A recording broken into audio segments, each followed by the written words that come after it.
And now, it's time for another Dice Tower review with Ryan Metzler. Hey everyone, it's Ryan Metzler here, and today we're going to take a look at a very big new hit published by Asmodee. This is going to be Seasons. This is a card drafting game at the beginning of the game, and later it becomes a dice drafting game, where you're going to be using the dice in order to get resources in order to play the cards that you drafted previously. But you're only going to have a subset of those cards at any point in time. The game has a little bit of a Magic the Gathering type feel, but before I get too much into it, why don't we just open up the box and take a look at what you get and how it plays, then we'll come back here and I'll give you my final opinions of it. Here you can see the components for Seasons. Now this is a relatively simple game, but it's going to involve dice and cards, and it's going to seem really random at points, but it's not really all that random at all. So what you have here is the game starts out as a drafting game, and everybody's going to get 9 of these cards at the beginning of the game. Now there is a preset 9 card stack that you can take. We don't use it anymore, and I really wouldn't recommend it for all that many different groups. So we're going to just look at 9 random cards. So I've shuffled these, and I'm going to take 9. 1, 2, 3, 4, 5, 6, 7, 8, 9. And every player in the game would get 9 cards. And they're going to take these cards, they're going to look through them, and they're going to pick one, and then they're going to pass the cards to their left, and that player will get to pick one of those cards until you've drafted all 9 cards. So you will start and end with 9 cards, but the 9 cards you end with won't be the same as the ones you started with.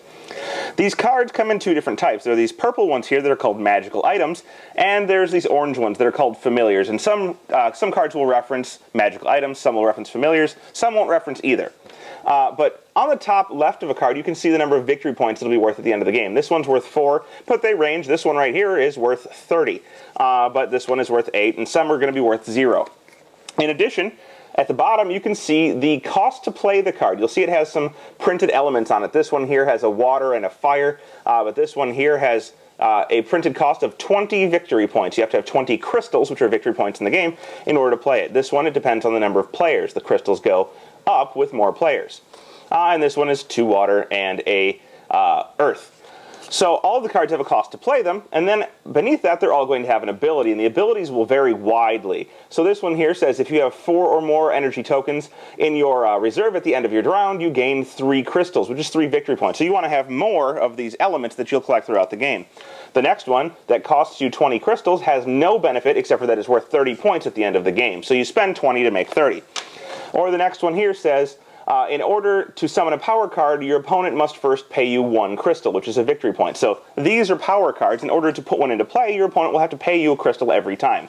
And these are going to vary widely with their abilities. A lot of them will give you more elements. Some of them will allow you to destroy cards for points. Some will allow you to just get points from your opponents for doing various things, and so forth and so on. But you'll have 9 of these. And at the beginning of the game, you have to choose 3 that you'll get immediately. So you'll take 3, and you'll put them down, and those will be the 3 that you keep, but then you'll take 3 more that you want during the second round of the game.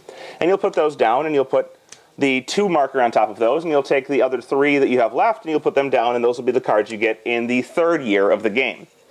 From that point on, you're going to start, and you're going to roll dice, and this is going to be how the game works. You'll start in the blue season here, which is going to be winter, but then you'll move on to, I guess, spring, and then summer, and then fall, and you'll do that 3 times around. But what you're going to do is the start player is going to take these dice, and there will always be 1 more die than there is the number of players, and they're going to roll them.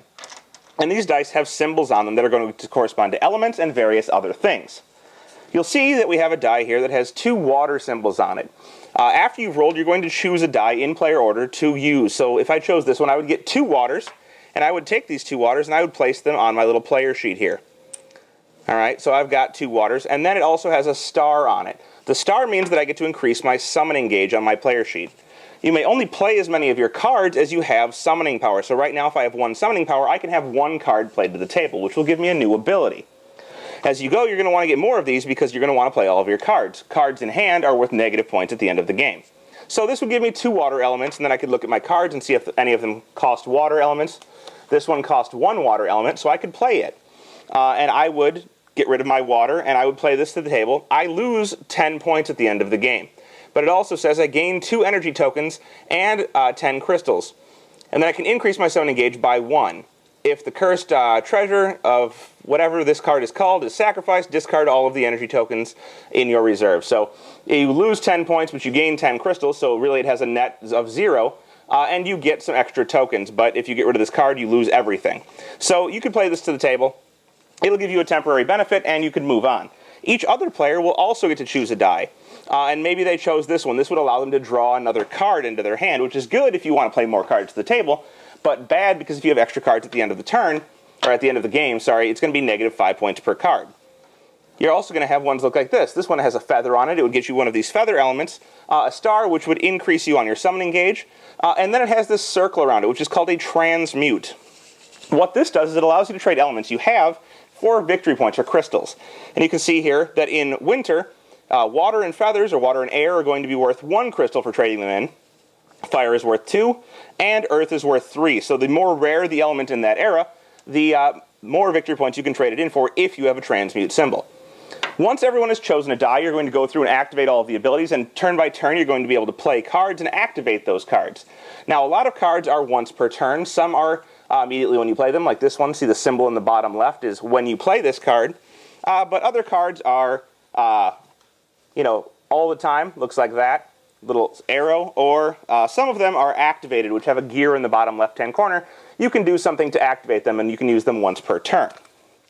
As I said, after everyone has chosen a die, you'll activate all of the abilities, you'll gather your resources, play any cards you want, and then you're going to look at the one remaining die, and you'll see at the bottom they all have these dots.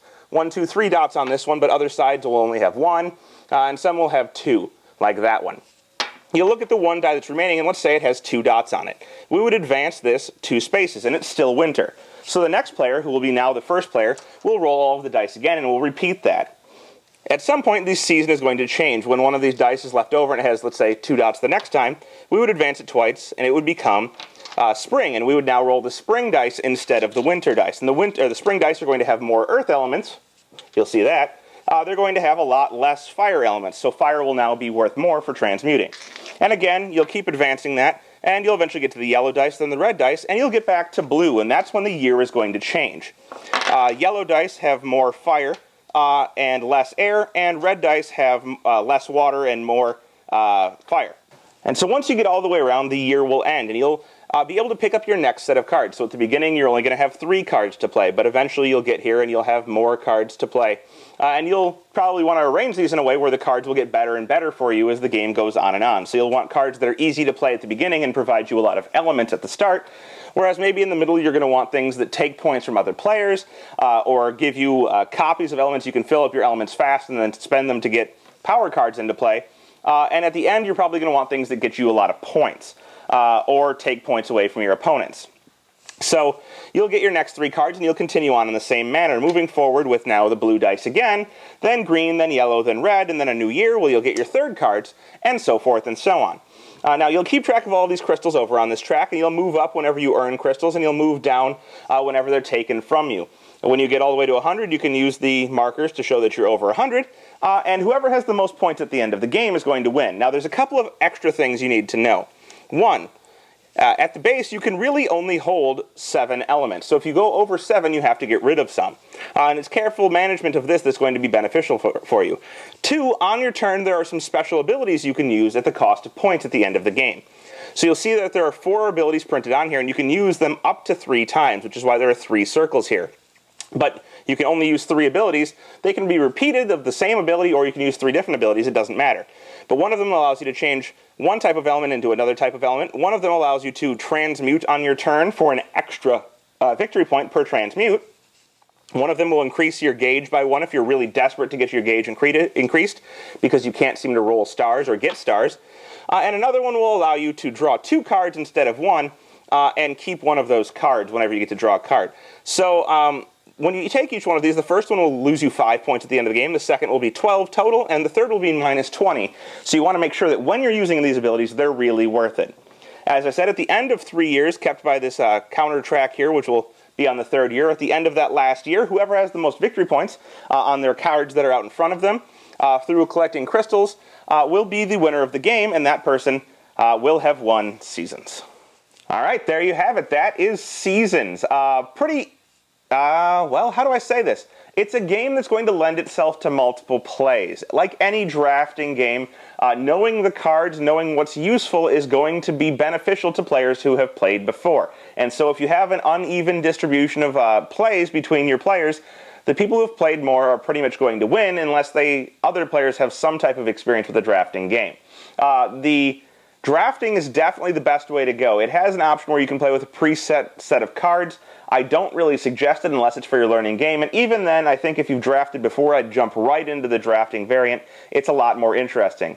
Some of those cards that you can draft are far more powerful than others, so there's a little bit of luck there, and if you get those good cards, and no one else does, or you only have access to some of those good cards, you're going to do far better than they do as long as you know to play them in the right order. With that said, I don't think that the cards and the dice together come off as too random. It gives you a lot of choices and ways to modify how you're playing. It gives you a lot of different options as you draft those cards. And if you like games where you have a lot of choice, a lot of different ways that you can put things together, definitely check out Seasons. I think this is going to be a big hit this year, and you're going to see a lot of plays of it. Thanks for watching our review today. For more information about board games, as well as the #1 board game audio podcast, check out Dicetower.com for reviews, interviews, and more. I'm Eric Summerer, and you've been watching The Dice Tower.